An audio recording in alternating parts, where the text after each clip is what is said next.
Assalamu alaikum dear student. Student, I hope all of you will be fine. This is me, Muhammad Waleed Anjam. The topic for today's discussion is parallel resonance circuit. इससे पहले हम series resonance circuit के बारे में पढ़ चुके हैं, बड़ी डिटेल में पढ़ चुके हैं। वहां पे हमारे पास जो एल और सी सर्किट था, जिसको हमने कहा सीरीज रेजोनेंस सर्किट, वो दोनों और रजिस्टर उनके साथ, इनको हमने सीरीज में अटैच किया था किसके साथ, एक ऑल्टरनेटिंग वोल्टेज सोर्स के साथ। स्टूडेंट, पैरेलल रेजोनेंस सर्किट में हम क्या करते हैं कि एक एलसी सर्किट को, जिसको हम पैरेलल रेजोनेंस सर्किट का नाम देते हैं, उसे एक वोल्टेज सोर्स के साथ पैरेलल में अटैच कर देते हैं। हम यहाँ पर देख भी सकते हैं कि हमारे पास अगर एक कॉइल, जो कि बेसिकली एक इंडक्टर है, और उसके साथ अगर हम एक कैपेसिटर को पैरेलल में अटैच कर दें, किसके साथ, एक ऑल्टरनेटिंग वोल्टेज सोर्स के साथ। ये जो कॉइल है, इसकी एक रिएक्टेंस है जिसे हम क्या नाम देंगे, XL, और इसकी एक रेजिस्टेंस भी है जिसको हम स्मॉल r का नाम देते हैं, क्योंकि ये एक वायर से भी बनी हुई है, तो इसकी एक सेल्फ इंडक्टेंस भी होगी और इसकी एक रेजिस्टेंस भी होगी, और उसकी जो रिएक्टेंस है वो XL है। और ये जो कैपेसिटर है C, इसकी जो रिएक्टेंस होगी, इसको हम पढ़ चुके हैं, किसकी इक्वल होती है, XC की इक्वल होती है। स्टूडेंट, ये हमारे पास एक पैरेलल रेजोनेंस सर्किट कहलाता है, जिसमें हम LC सर्किट को आसान अल्फाज में हम रेजोनेटिंग सर्किट का नाम देते हैं, एक ऑसिलेटर का नाम देते हैं। तो यहां पर ये पैरेलल रेजोनेंस सर्किट से मुराद क्या है, LC सर्किट।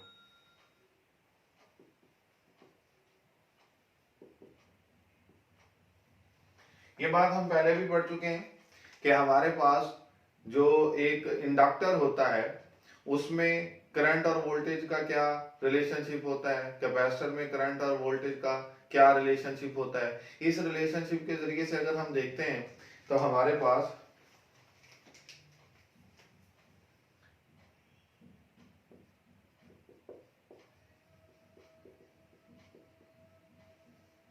ये दोनों पॉइंट्स हम पहले भी डिस्कस कर चुके हैं। इनको हम अब दोबारा से भी यहां पर बताएंगे कि इंडक्टर के अंदर जो वोल्टेज होती है, VL, the voltage across the inductor, that will lead current, किसका करंट, इंडक्टर का करंट, इसे हम IL अगर कह दें, कितने से, बाय पाई बाय 2 से। इसी तरह से जो कैपेसिटर होता है, उसमें से जो करंट होती है, जो कैपेसिटर का करंट होता है, वो लीड करता है कैपेसिटर के वोल्टेज से बाय पाई बाय 2 या 90। अब स्टूडेंट, चार्जेस के फ्लो को ये इंडक्टर भी अपोज करता है और कैपेसिटर भी अपोज करता है। Opposition offered by the capacitor to the flow of charges, उसको हम क्या नाम देते हैं, कैपेसिटिव रिएक्टेंस, ही हम पढ़ चुके हैं। और कैपेसिटिव रिएक्टेंस जो XC होती है, इसके बारे में हमने बड़ी डिटेल में पढ़ा। XC equals to 1 over omega C, और अगर ओमेगा की वैल्यू हम लिखें 2 पाई f, तो ये हमारे पास XC equals to 1 over 2 pi FC हो जाएगा। और यहाँ से स्टूडेंट, हमने कल भी बात सीरीज रेजोनेंस सर्किट में भी डिस्कस कर ली थी कि जो XC है, ये फ्रीक्वेंसी के इनवर्सली प्रोपोर्शनल होती है। ये हमारा एक रिजल्ट है। लाइकवाइज अगर हम बात करते हैं कि जो ऑपोजिशन ऑफर करेगा एक इंडक्टर चार्जेस के फ्लो को, उसको हम क्या नाम देंगे, उसे इंडक्टिव रिएक्टेंस का नाम देंगे। मैं यहाँ पे लिख भी देता हूं, inductive reactance.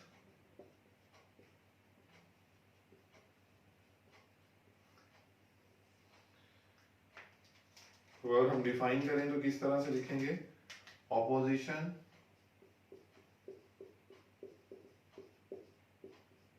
offered by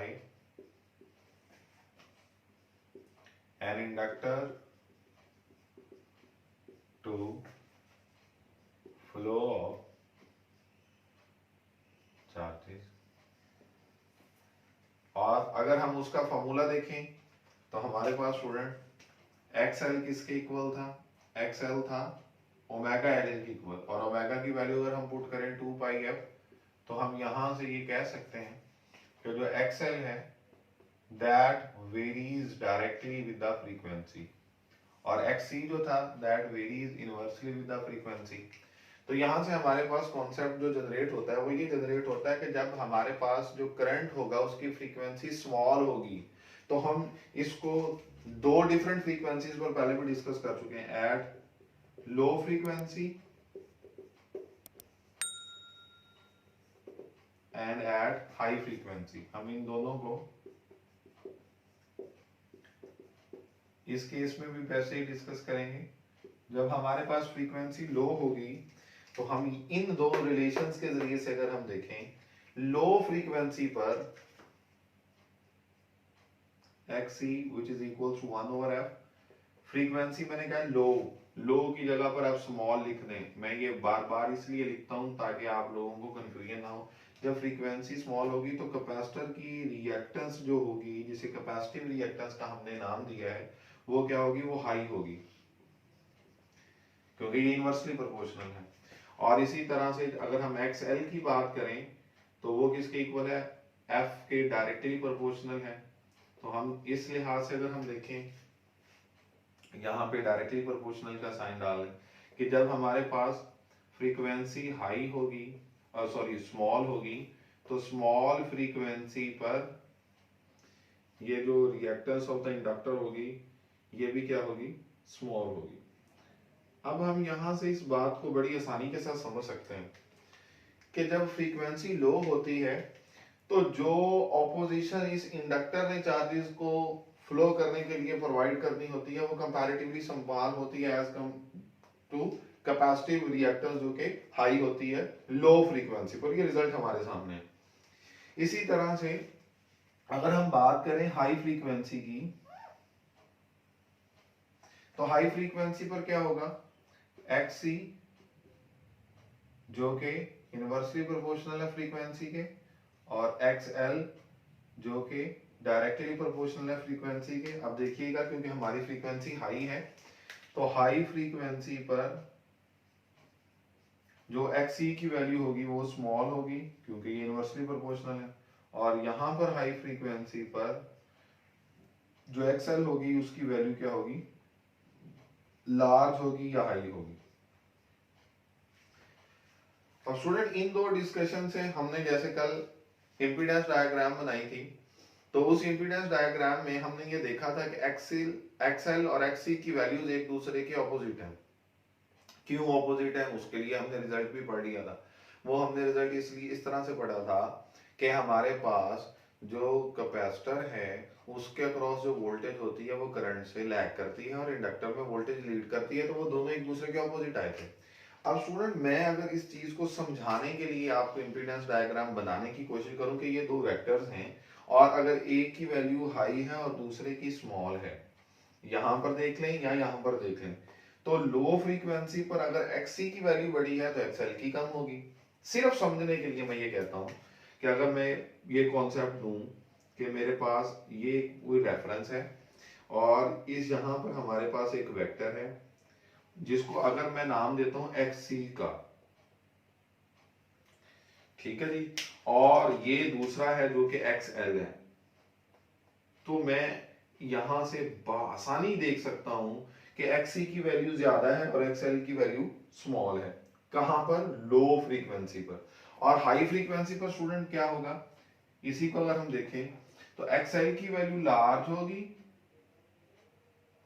XL की वैल्यू लार्ज होगी, और हमारे पास जो XC है इसकी वैल्यू क्या होगी, स्मॉल होगी। आप देख सकते हैं इन दोनों की जो वेक्टर्स की लाइंस की लेंथ्स हैं जो इसकी मैग्नीट्यूड को रिप्रेजेंट करेंगी, XL लार्ज है और XC स्मॉल है, यहाँ पर XC लार्ज है और XL स्मॉल है। स्टूडेंट इसको समझने के लिए, क्योंकि हमने ये बात पढ़ी हुई है कि चाहे XC हो या XL हो इनका यूनिट भी ओम ही होता है। तो इमेजिन करें कि हमारे पास ये जो XC है इसकी वैल्यू है 9 ओम, इमेजिन करें, और ये जो XL है इसकी वैल्यू है 1 ओम। आपने सोर्स की फ्रीक्वेंसी बढ़ानी शुरू की, करंट की फ्रीक्वेंसी अगर बढ़ना शुरू हो जाएगी तो जैसे जैसे फ्रीक्वेंसी बढ़ना शुरू हो जाएगी, आपका पहले स्मॉल फ्रीक्वेंसी पर एक्सी हाई था और एक्सएल स्मॉल था, जैसे जैसे फ्रीक्वेंसी बढ़ता जाएगा उसकी वैल्यू के बढ़ने से एक्सी की वैल्यू क्या होना शुरू हो जाएगी स्टूडेंट, कम होना शुरू हो जाएगी, और एक्सएल की वैल्यू बढ़ना शुरू हो जाएगी। किसी भी एक फ्रीक्वेंसी पर हम ये कहते हैं कि सपोज एक्सी की जो वैल्यू है वो हम कहते हैं सपोज 2 है और इसकी वैल्यू है 8 ओम। तो ये हमारे सामने है कि ये दोनों एक दूसरे के ऑपोजिट तो हैं, लेकिन इन दोनों की वैल्यूज जो है वो डिफरेंट है।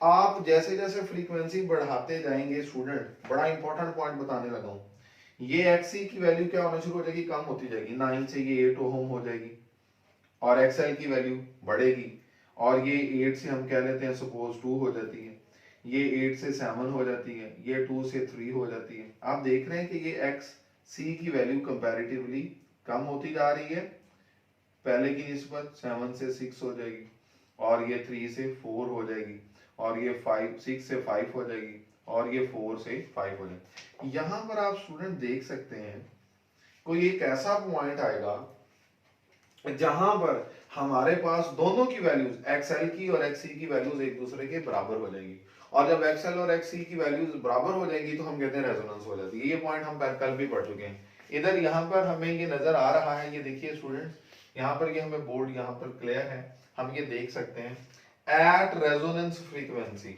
हमें यहाँ पर ही डिस्कस हो जाएगा at resonance frequency. Resonance frequency वो फ्रीक्वेंसी होगी जिस फ्रीक्वेंसी पर दोनों की वैल्यूज एक दूसरे के बराबर हो जाएंगी। किस किस की, एक्सएल की और एक्ससी की वैल्यूज एक दूसरे के बराबर हो जाएंगी। Frequency eight which XL becomes equal to XC। और स्टूडेंट अगर हम यहां से देखें कि मैं XL इक्वल्स टू XC लिख लूं, यहां पे देख सकते हैं, आप लोगों को समझना आसान हो जाएगा कि XL is equals to XC। तो बड़ी ही आसान बात है कि हमारे पास XL का फॉर्मूला क्या था, ओमेगा L, XC की फार्मूला के लिहाज से वैल्यू क्या थी, 1 ओवर ओमेगा सी। स्टूडेंट ये ओमेगा अगर इधर चला जाए तो ये हो जाएगा ओमेगा स्क्वायर, और ये जो एल अगर इधर आ जाए तो ये हो जाएगा 1 ओवर एल सी। और अगर हम इस इक्वेशन की दोनों साइड पर रूट ले लें, ये कल वाली ही बात है जो हमने कल पढ़ी थी, तो हमारे पास ये स्क्वायर और रूट कैंसिल हो जाएंगे और रिजल्ट क्या आ जाएगा, omega equals to 1 over L C under root, क्योंकि 1 का अंडर रूट तो 1 ही आना है, तो एल सी अंडर रूट हम अलग से लिख लेते हैं। स्टूडेंट यहाँ पर अगर हम ओमेगा की वैल्यू पुट करें, ओमेगा किसके इक्वल होता है, 2 पाई एफ, और 2 पाई एफ किसके बराबर है, 1 over L C under root. तो बड़ी आसानी के साथ हम ये देख सकते हैं कि एफ इक्वल्स टू 1 ओवर, ये जो 2 पाई होगा ये इधर आकर क्या हो जाएगा, डिवाइड हो जाएगा, 1 ओवर 2 पाई और L C under root. Student इस फ्रीक्वेंसी को हम क्या नाम देते हैं, कि हमने कल भी पढ़ा था, इस फ्रीक्वेंसी को हम नाम देते हैं रेजोनेंस फ्रीक्वेंसी। जब रेजोनेंस हो जाती है तो एक्सएल और एक्ससी की वैल्यूज एक दूसरे के बराबर हो जाती हैं। स्टूडेंट ये वही कॉन्सेप्ट है जो हम कल पढ़ चुके थे, लेकिन मसला सिर्फ यहाँ पर जो है वो ये है कि कल ये कंपोनेंट्स जो थे या ये जो एलिमेंट्स थे ये सीरीज में कनेक्ट थे, आज यही जो एलिमेंट्स हैं इनको हमने पैरेलल में कनेक्ट किया हुआ है। बड़ा इंपॉर्टेंट पॉइंट यहाँ पे मैं आप लोगों को बताने लगा हूँ। स्टूडेंट देखें, हमारे पास जब रेजोनेंस हो जाती है तो हमारे पास एक्सएल और एक्ससी चूंकि एक दूसरे के इक्वल और ऑपोजिट होने की वजह से एक तरह का एक दूसरे के इफेक्ट को कैंसल आउट कर देती हैं, तो सर्किट में सिर्फ एक ही ऑपोजिशन बचती है जिसको हम कहते हैं कि वो रेजिस्टिव ऑपोजिशन है। और उस रेजिस्टिव ऑपोजिशन की वैल्यू क्या होगी, कल वाले कॉन्सेप्ट के मुताबिक वो मिनिमम थी। क्यों मिनिमम थी, बड़ा इंपॉर्टेंट पॉइंट बताने लगा हूं। कल 3 वैल्यूज थी, 3, हम 3 में से 2 को खत्म करते हैं तो 1 बच जाती है, यहां आज भी ऐसे ही होगा। स्टूडेंट अब हमारे पास पैरेलल कॉम्बिनेशन में क्या होता है कि जब 3 चीजें पैरेलल में लगी हों तो उनका जो नेट रिजल्ट होता है वो कम होता जाता है। मिसाल के तौर पर मैं बड़ी इंपॉर्टेंट बात बताता हूं कि अगर ये दोनों पैरेलल में लगी हुई हैं और इनकी कोई ना कोई वैल्यू है, तो इन दोनों का पैरेलल कॉम्बिनेशन से जो इक्विवेलेंट आएगा वो इन दोनों की इंडिविजुअल रेजिस्टेंसेस की वैल्यू से भी कम होगा। ये बड़ी इंपॉर्टेंट बात है पैरेलल कॉम्बिनेशन की। जबकि कल वाले कॉम्बिनेशन में, सीरीज कॉम्बिनेशन में, जब दो चीजें सीरीज में लगी हों तो इक्विवेलेंट जो आता है वो उन दोनों का सम आ जाता है। जैसे मैं मिसाल देता हूँ, मैंने यहां पर बताया भी है, जब ये 9 थी, ये 1 थी, ये कम हुई 8 होगी 9 से, ये 1 से बढ़ के 2 होगी, ये 7 होगी, ये 3 होगी, ये 6 होगी, ये 4 होगी, ये 5 और ये 5। मैं इसके अकॉर्डिंगली आपको यहाँ पे बताने लगा। सपोज करें 9 और 1 अगर ये दोनों पैरेलल में है तो इन दोनों का इक्विवेलेंट क्या आएगा? पैरेलल में इक्विवेलेंट हम कैसे निकालते हैं? 1 over R equals 1 over r1 plus 1 over r2। 1 over r equals to r1 r2 LCM, यहाँ पे r1 इस r1 से कैंसिल r2 बचेगा, यहाँ पर r2 r2 से कैंसिल r1 बचेगा। तो हम इसको लिख सकते हैं 1 ओवर r की बजाय r इन्वर्ट कर दें और r2 plus r1 divided by r1 over r2 को भी अगर इन्वर्ट कर दें तो ये हो जाएगा r1 r2 over r1 plus r2। In short हम ये कहते हैं कि जब दो रेजिस्टर्स पैरेलल में अटैच हो तो उनका पैरेलल कॉम्बिनेशन कैसे आता है? उन दोनों का सम प्रोडक्ट करें और उन दोनों के सम से उनको डिवाइड कर लें। R1 R2 उन दोनों का प्रोडक्ट है, R1 प्लस R2 उन दोनों का सम है। तो पैरेलल कॉम्बिनेशन में इक्विवेलेंट रेजिस्टर का शॉर्टकट क्या हो गया? प्रोडक्ट डिवाइडेड बाय सम। अब स्टूडेंट अगर मैं ये कहूं कि 9 और 1 पैरेलल में है तो आप इन दोनों का प्रोडक्ट अगर निकालें इसी फार्मूला के accordingly, 9 multiplied by 1 divided by 9 plus 1, तो जवाब क्या आ जाएगा? 9 ओवर 10। स्टूडेंट अगर 10 ओवर 10 हो तो आंसर 1 आता है, और अगर न्यूमरेटर छोटा है और डिनोमिनेटर बड़ा है तो आंसर लेस देन 1 होगा। तो मैं ये कहता हूं कि वो जो आंसर आएगा वो 0.9 ओम आ जाएगा। ये हमारी इक्विवेलेंस आ गई। मुझे खुद बताएं कि ये 0.9 ओम जो है ये 1 से छोटा नहीं है? 0.1 0.2 0.3 0.4 0.5 0.6 0.7 0.8 0.9 और फिर 1 होना है। 0.9 जो है वो 1 से भी छोटा है और 9 से भी छोटा है। यानी कि पैरेलल कॉम्बिनेशन में जब दो चीजें पैरेलल में एग्जिस्ट कर रही होती हैं तो जो इनकी इक्विवेलेंस आती है वो बहुत कम आती है, स्मॉलेस्ट से भी स्मॉल आती है। इन दोनों में जो स्मॉल होगी उससे भी स्मॉल आएगी। जब ये सीरीज में लगी हूं तो 9 प्लस 1 10 होना था। सीरीज इक्विवेलेंट में रेजिस्टर्स का सम होने की वजह से रिजल्ट रेजिस्टेंस का ज्यादा आता है, जबकि पैरेलल कॉम्बिनेशन में वो कम आता है। अब इसी तरह से अगर हम कहें कि ये 9 से कम होकर 6 हो गई और ये 1 से बढ़कर 4 होगी, अभी भी 9 प्लस 1 भी 10 था, 6 प्लस 4 भी 10 है। इस केस में देखिए इनका इक्विवेलेंस क्या होगा? इन दोनों का product 6 multiplied by 4 divided by इन दोनों का sum 6 plus 4 24 divided by 10। Answer क्या आ जाएगी? इक्विवेलेंट आ जाएगा 2.4 ओम। आपकी पैरेलल है वही दो रेजिस्टेंस जिनका सम 10 है, 9 प्लस 1 10, 6 प्लस 4 10, लेकिन इनका पैरेलल कॉम्बिनेशन पहले की निस्बत हम कहते हैं 0.9 की निस्बत बढ़ गया, 2.4 हो गया। समझ आ रही है ना बात की? और इसी तरह से जब ये एग्जैक्टली दो बराबर हो जाएगी, 5 और 5 इनका सम भी अभी भी 10 ही है, लेकिन इस केस में रिजल्ट जो आएगा इन दोनों का प्रोडक्ट डिवाइडेड बाय इन दोनों का सम, तो आंसर आ जाएगा 25 over 10 which is equals to 2.5 ohm. तो स्टूडेंट ये जो इक्विवेलेंस आई ये पहले की निस्बत भी बढ़ गई। रिजल्ट क्या हुआ? रिजल्ट ये हुआ कि जब दो चीजें पैरेलल में लगी होती हैं तो उनकी इक्विवेलेंस हमें कोई ना कोई वैल्यू देती है, और वो इक्विवेलेंस स्मॉलेस्ट उन दोनों में जो स्मॉल होती है उससे भी स्मॉल होती है। लेकिन जब ये दोनों बराबर हो जाती हैं, XL और XC दोनों बराबर हो जाती हैं, दोनों 5-5 ओम हो जाएंगी, अगर बराबर हो जाती हैं तो उस केस में सर्किट में जो इक्विवेलेंट रेजिस्टेंस फेस करना पड़ेगी वो सबसे ज्यादा होगी। और अगर ऑपोजिशन सबसे ज्यादा हो जाएगी तो स्टूडेंट इस केस में हम क्या कहेंगे कि इंपीडेंस मिनिमम हुई है या मैक्सिमम हुई है? ऑब्वियस बात है कि मैक्सिमम होगी। इस केस में पैरेलल रेजोनेंस सर्किट में जो ऑपोजिशन होती है वो मैक्सिमम हो जाती है। स्टूडेंट इस पॉइंट तक हम कल बातें सारी कर चुके हैं, लेकिन इनकी प्रॉपर्टीज जब हम पढ़ेंगे तो इनके बारे में हमें अंदाजा हो जाएगा। मैं प्रॉपर्टीज डिस्कस करने से पहले ना जी आपको कुछ बिहेवियर जो कैपेसिटर का और इंडक्टर का जो हम पहले पढ़ चुके हैं, हम इन्हें एलसी सर्किट को हम ऑसिलेटिंग सर्किट का भी नाम देते हैं। मैं यहां पर भी लिख देता हूं, ये ऑसिलेटिंग सर्किट होता है।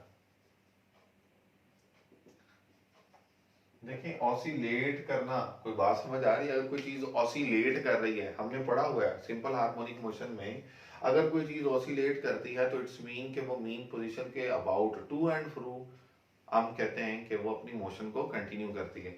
स्टूडेंट देखें, हमारे पास जैसे एक सिंपल पेंडुलम की एग्जांपल ले लेते हैं, मैथ स्प्रिंग सिस्टम की एग्जांपल ले लेते हैं, किसी भी चीज की एग्जांपल ले लेते हैं, हमने बेशुमार सिंपल हार्मोनिक मोशन की जो एग्जांपल्स डिस्कस की हुई हैं। हम ये कहते हैं कि अगर एक सिंपल पेंडुलम अपनी मीन पोजीशन पर है, तो मीन पोजीशन से जब आप उसे एक साइड पर डिस्प्लेस करके छोड़ते हैं तो आपको उसको एनर्जी प्रोवाइड करना पड़ती है। ये देखिएगा, मैं यहाँ पर ये बनाने लगा हूँ, आपको समझ आ जाएगी सारे पॉइंट की जो मैं आपको। ये हमारे पास एक पेंडुलम है, ये अपनी मीन पोजीशन पर था। जैसे ही आप इसे मीन पोजीशन से पकड़ते हैं, डिस्प्लेस करते हैं, किसी एक जगह तक ले जाते हैं, सपोज मैं ये कहता हूं मैं उसे यहां तक ले जाता हूं मीन पोजीशन से, ये मेरा पॉइंट जो है ये एक्सट्रीम पोजीशन है। मीन से जब मैं इसे एक्सट्रीम तक लेकर जा रहा हूं तो स्टूडेंट क्या हुआ, मुझे इसको एनर्जी देना पड़ेगी, और जब मैं इसको एनर्जी दूंगा तो वो एनर्जी इसी पेंडुलम के अंदर स्टोर हो जाएगी। और हम ये कहते हैं कि जैसे ही आप उस पेंडुलम को वहां से रिलीज करेंगे वो वापस अपनी मीन पोजीशन की तरफ आएगा। तो मैंने उसे एनर्जी कहां से कहां तक प्रोवाइड की, मीन से एक्सट्रीम तक। देखिएगा ये बड़ा इंपॉर्टेंट पॉइंट है। और जब मैं उसे एक्सट्रीम से रिलीज करता हूं, होना तो ये चाहिए कि उसे अपनी उस एनर्जी को जो उसके अंदर स्टोर हुई थी उसको इस्तेमाल करते हुए वापस मीन पर आकर रुक जाना चाहिए, लेकिन ऐसा नहीं होता। कभी ये पेंडुलम रुकता है अपनी मीन पोजीशन पर आके? नहीं। मतलब एनर्जी हमने जो इसको दी वो इतनी दी, और उस एनर्जी को इसने रिटर्न हमें किया एक्सट्रीम से मीन की तरफ आते हुए, तो यहां पर आके तो वो एनर्जी इसके पास खत्म हो जानी चाहिए और इसे रुक जाना चाहिए, लेकिन स्टूडेंट ऐसा नहीं होता। क्यों नहीं होता? क्योंकि इसका एक इनर्शिया होता है। जब ये रेस्ट पर थी तो इसका इनर्शिया था रेस्ट, हमें इस इनर्शिया को तोड़ने के लिए, इसको मूव करवाने के लिए फोर्स अप्लाई करना पड़ी। जब आप इसे रिलीज करेंगे तो अब इसका इनर्शिया मोशन होगा, और मोशन जो इसका इनर्शिया है वो अपोज करेगी इसकी स्टेट को चेंज होने से। ये यहां पर आके रुकेगा नहीं, बल्कि अपने इनर्शिया की वजह से दूसरी साइड पर चला जाएगा।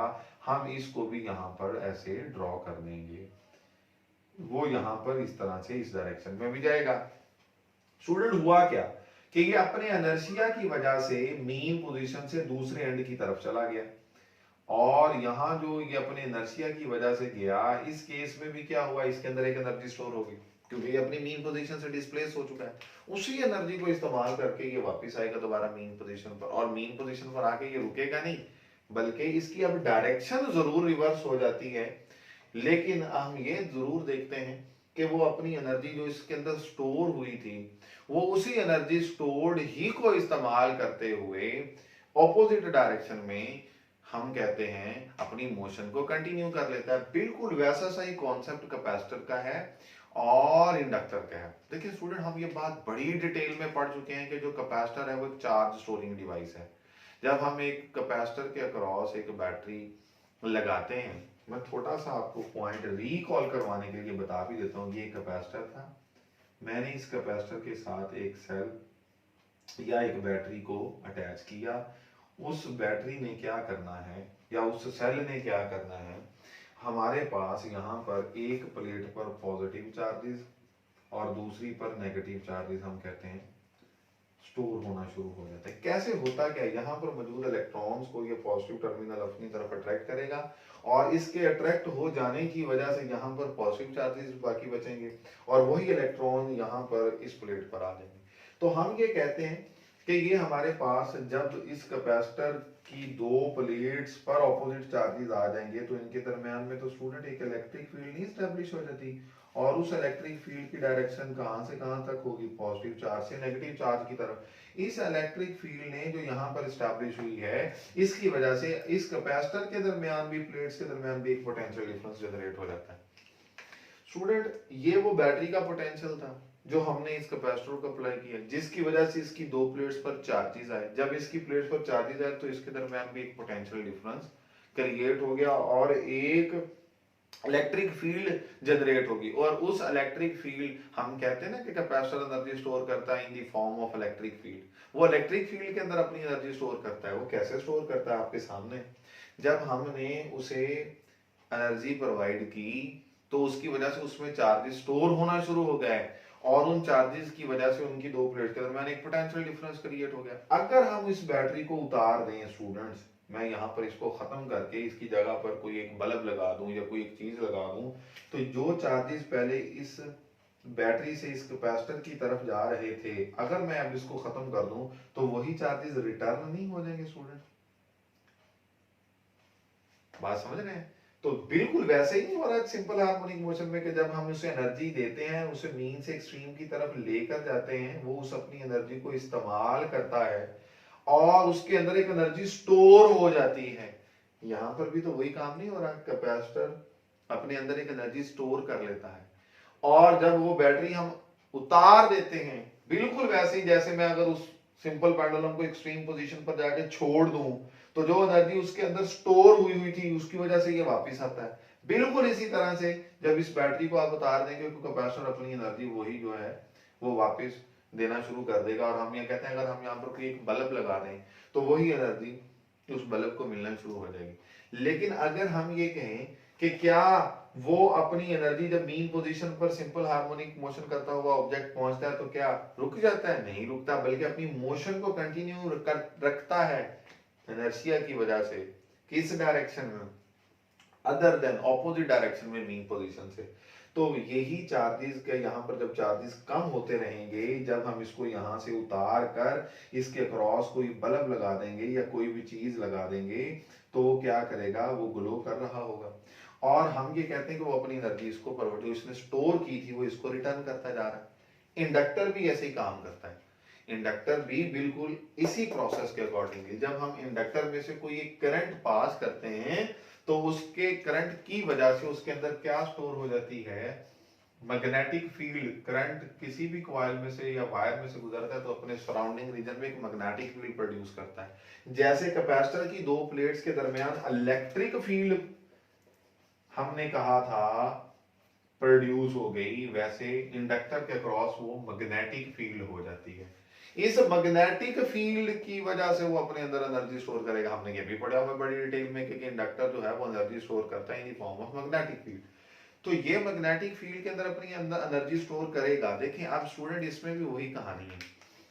अगर एक इंडक्टर को हम एनर्जी प्रोवाइड करें तो उस एनर्जी कैसे प्रोवाइड की? उसमें से करंट गुजारा। मैं इसी तरह जैसे कैपेसिटर को पहले सोर्स के साथ अटैच किया, अब मैं अगर एक इंडक्टर को अटैच करूं किसी एक सेल के साथ या एक बैटरी के साथ, तो होगा क्या? जब यहां से करंट फ्लो करेगा तो करंट के फ्लो की वजह से यहां पर क्या पैदा होगी? Magnetic field. और अगर उस मैग्नेटिक फील्ड को हमने देखा ये यहां पर मौजूद है, हम ये कहते हैं कि अगर हम यहां पर इस इंडक्टर को सोर्स को रिमूव करके यहाँ पर अगेन एक बल्ब अटैच करते हैं जैसे हमने कैपेसिटर के केस में किया था, तो जो एनर्जी इसके पास स्टोर हुई हुई थी इसकी मैग्नेटिक फील्ड में, अब अगर वो करंट जो हम प्रोवाइड कर रहे थे वो अगर हम खत्म कर देंगे तो उस करंट की वजह से जो ऑपोजिशन होगी, जैसे हमने इंड्यूस्ड ईएमएफ का कॉन्सेप्ट पढ़ा हुआ है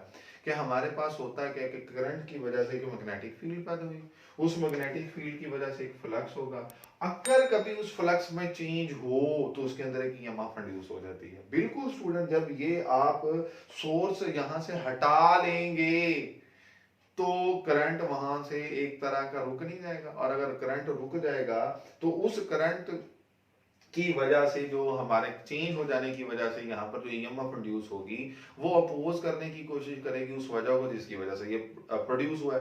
वो वजह क्या थी? वो करंट का यहाँ से फ्लो का डिसरप्ट हो जाना, उसकी डिसरप्शन हो जाना। ये उस डिसरप्शन को कम करने के लिए अगेन एक करंट फ्लो करवाएगा, और हम ये कहते हैं कि वो करंट उसी डायरेक्शन में ही फ्लो करता रहता है। अब स्टूडेंट यहां पर हमारे पास एक कॉन्सेप्ट जो सिंपल हार्मोनिक मोशन का है और एलसी सर्किट का है कि अगर हम इन दोनों को इकट्ठे जोड़ देते हैं तो समझें जब इसके अक्रॉस कोई कैपेसिटर के अक्रॉस कोई चार्जेस स्टोर होते हैं, ये चार्जेस जो इसके पास स्टोर होते थे उसकी वजह से यहां से इसमें से करंट पास करता है। मैं सिर्फ आपको समझाने की खातर हम ये कहते हैं कि सपोज यहाँ पर पॉजिटिव चार्जेस हैं, यहाँ पर नेगेटिव चार्जेस हैं, इस कैपेसिटर पर चार्ज मौजूद था, हमने इसे एक इंडक्टर के साथ जोड़ दिया। जब हमारे पास यहाँ पर चार्ज मौजूद है, इलेक्ट्रिक फील्ड मौजूद है, ये चार्जेस यहाँ से इस इंडक्टर को प्रोवाइड करेगा, इसमें से करंट पास करेगा, एक मैग्नेटिक फील्ड प्रोड्यूस होगी। बिल्कुल उसी तरह से इस मैग्नेटिक फील्ड की वजह से चार्जेस जो इसमें से पास कर रहे हैं, यहाँ पर चार्ज स्टूडेंट कम होना शुरू हो जाएगा। जब चार्जेस यहाँ पर कम होना शुरू होते जाएंगे तो एक टाइम आएगा जहाँ पर यहाँ पर चार्ज खत्म हो जाएगा, और जब चार्ज जीरो हो जाएगा तो इंडक्टर में से गुजरने वाला करंट फौरी जीरो नहीं होगा, वो उस करंट को कंटिन्यू करवाने की कोशिश करेगा। ऑपोजिशन क्या, इंड्यूस्ड ईएमएफ के करंट के कम होने की वजह को अपोज करने के लिए वो इसी डायरेक्शन में करंट को फ्लो करवाती रहेगी, और जब वो करंट को इसी डायरेक्शन में फ्लो करवाने की कोशिश करेगी स्टूडेंट, रिजल्ट क्या होगा कि ऑपोजिट डायरेक्शन में चार्ज होना शुरू हो जाएगा। यहाँ पर पॉजिटिव चार्जेस आने शुरू हो जाएंगे, यहाँ पर नेगेटिव चार्जेस आना शुरू हो जाएंगे। स्टूडेंट ये कॉन्सेप्ट सिंपल हार्मोनिक मोशन से रिलेट इसलिए किया गया है क्योंकि ये ऑसिलेटिंग सर्किट कहलाता है, और इसी की बुनियाद पर हम इसकी प्रॉपर्टीज को डिफाइन करते हैं। आइए हम देखते हैं कि हम इनकी प्रॉपर्टीज को किस तरह से एक्सप्लेन करते हैं। Properties of the series resonance circuit अब हम देखते हैं स्टूडेंट्स, वही प्रोसेस है जो हमने कल पढ़ा था, बस चंद एक चीजें चेंज होती हैं। Resonance frequency is given by FR equals 1/2 pi LC under root, ये इसको इक्वेशन नंबर 1 का नाम दे दें अगर आप देखें तो, रेजोनेंस फ्रीक्वेंसी का वही फार्मूला है। रेजोनेंस जब हो जाती है तो सर्किट की इंपीडेंस इस केस में मैक्सिमम हो जाती है, कल वाले पॉइंट में मिनिमम थी। स्टूडेंट इस एक मैक्सिमम को समझाने के लिए मैंने पैरेलल कॉम्बिनेशन आपको बताया था। स्टूडेंट आपने देखा क्या कि जब ये दोनों मुख्तलिफ हैं XL और XC तो रेजोनेंस तो नहीं होती, जब ये मुख्तलिफ है XL और XC तो रेजोनेंस तो नहीं होती। इस पॉइंट पर जब XL, अगर आप सपोज कर लें कि मैं इसको XL कहता हूं, सपोज करें, और इसे मैं कहता हूं ये XC, अब समझना आसान हो जाए। XL और XC जब एक दूसरे के बराबर हो जाती हैं तो हमारे पास जो रिजल्टेंट या इक्विवेलेंट रेजिस्टेंस आई थी वो मैक्सिमम हो जाती है। स्टूडेंट जब हमारे पास इंपीडेंस मैक्सिमम होगी तो खुद इमेजिन करें, अगर इंपीडेंस या ऑपोजिशन मैक्सिमम होगी तो करंट उस वक्त सर्किट में जो फ्लो करेगा वो मिनिमम नहीं करेगा। तो हम ये कहते हैं कि उस टाइम पर जब इंपीडेंस मैक्सिमम हो जाती है, जिसको हम कहते हैं जी, वो मैक्सिमम हो जाती है, तो सर्किट में गुजरने वाला करंट जो होगा वो ऑटोमेटिकली क्या हो जाएगा, मिनिमम हो जाएगा। ऑपोजिशन अगर मैक्सिमम होगी तो करंट मिनिमम हो जाएगा, और हम ये कहते हैं कि वही करंट इन फेज होगा विद अप्लाइड वोल्टेज। अब ये अप्लाइड वोल्टेज की इन फेज स्टूडेंट कैसे होगा, अगेन हम वही कॉन्सेप्ट देखते हैं। हमने ये कहा था कि इस कैपेसिटर और इस इंडक्टर की रिएक्टेंसीज हैं, और इस इंडक्टर की जो कोवाइल है जिसको हमने, इसकी एक रेजिस्टेंस भी है जो है तो बहुत स्मॉल लेकिन है तो सही, हम उसे इग्नोर नहीं कर रहे, इसकी अपनी कोई ना कोई रेजिस्टेंस भी है स्टूडेंट। अब होगा क्या कि जब इंपीडेंस मैक्सिमम होगी तो उस वजह से यहां से जो करंट गुजरेगा वो मिनिमम हो जाएगा, और वोल्टेज और करंट रेजिस्टर में जैसे हमने पढ़ा था इन फेज होते हैं, तो यहां पर भी अगेन वोल्टेज जो अप्लाइड वोल्टेज के साथ जो गुजरने वाला सर्किट में करंट होगा। बच्चे कहते हैं कि सर यहाँ पर अगर XL और XC ने एक दूसरे के इफेक्ट को कैंसिल कर दिया, वो एक दूसरे के इक्वल एंड ऑपोजिट हो गया, जैसे हमने कल पढ़ा हुआ था कि अगर ये XL है और अगर ये XC है और अगर ये दोनों एक दूसरे के इक्वल और ऑपोजिट हो चुके हैं, तो अब हमारे पास इन दोनों ने एक दूसरे को इफेक्ट को खत्म कर दिया, तो अब इंपीडेंस तो बचनी नहीं चाहिए। देखिए जब वो इक्वल होते हैं तो एक दूसरे के इफेक्ट को कैंसिल करने की कोशिश जरूर करते हैं, लेकिन हमारे पास यहाँ पर जो इनके पैरेलल कॉम्बिनेशन की वजह से रिजल्टेंट इक्विवेलेंट रेजिस्टेंस आती है वो मैक्सिमम रिजल्ट हमें दे रही होती है। तो हम कहते हैं इस केस में पावर फैक्टर जो cos थीटा होता है वो भी 1 होगा। कैसे 1 होगा, जब वोल्टेज और करंट इन फेज होंगे तो थीटा क्या होगा स्टूडेंट, ये हमने बात कल भी पढ़ी थी, 0 होगा, और जब थीटा 0 होगा तो cos 0 क्या होगा, 1। अगला पॉइंट है at resonance branch current IL and IC।